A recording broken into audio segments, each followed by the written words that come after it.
नमस्कार, मैं हूं आपके साथ कांची बंसल। आप देख रहे हैं जनहित टाइम्स। पूरा देश हर साल 15 अगस्त को स्वतंत्रता दिवस मनाता है। यही वो दिन था जब भारत को अंग्रेजों की गुलामी से आजादी मिली थी। लेकिन क्या आपने कभी ये सोचा है कि हम 15 अगस्त को ही क्यों स्वतंत्रता दिवस मनाते हैं? इसके पीछे का कारण बेहद दिलचस्प है और जापान से जुड़ा हुआ है। तो चलिए हम आपको इसके पीछे का ऐतिहासिक कारण बताते हैं।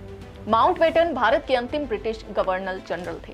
स्वतंत्रता आंदोलन के दौरान कई सालों और महीनों के संघर्ष, कठिनाई और अहिंसा अभियानों के बाद ब्रिटिश संसद ने आखिरकार लॉर्ड माउंटबेटन को 30 जून 1947 तक सत्ता ट्रांसफर करने का जनादेश दे दिया था। लेकिन माउंटबेटन ने तारीख को आगे बढ़ा दिया और 15 अगस्त 1947 को सत्ता ट्रांसफर की तिथि के रूप में निर्धारित किया। आजाद भारत के पहले भारतीय गवर्नर जनरल सी रामगोपालचारी ने कहा कि माउंटबेटन ने आजादी की तारीख को आगे बढ़ाने का फैसला इसलिए लिया ताकि देश में कोई रक्तपात या दंगा ना हो। उन्होंने कहा कि अगर माउंटबेटन 1948 तक इंतजार करते तो ट्रांसफर करने के लिए कोई शक्ति नहीं बचती। माउंटबेटन ने द्वितीय विश्व युद्ध में जापान के आत्मसमर्पण की दूसरी वर्षगांठ को चिन्हित करने के लिए भारतीय स्वतंत्रता की तारीख के रूप में 15 अगस्त को चुना। फ्रीडम एट मिडनाइट किताब में कहा गया है कि माउंटबेटन ने दावा किया था कि उन्होंने एकाएक इस तारीख को चुना।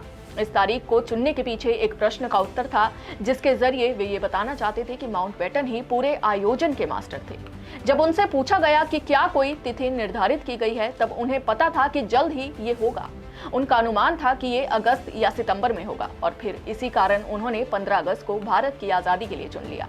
ऐसा करने के पीछे उन्होंने तर्क दिया था कि 15 अगस्त को ही द्वितीय विश्व युद्ध में जापान के सरेंडर को 2 साल पूरे हो रहे थे।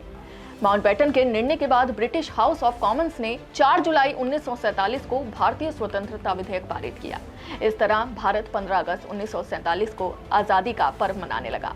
ना हिंदू हूँ, ना मुसलमान हूँ, मैं तो सिर्फ हिंदुस्तान हूँ। जनहित टाइम्स परिवार की ओर से आप सभी को स्वतंत्रता दिवस की हार्दिक शुभकामनाएं। जय हिंद।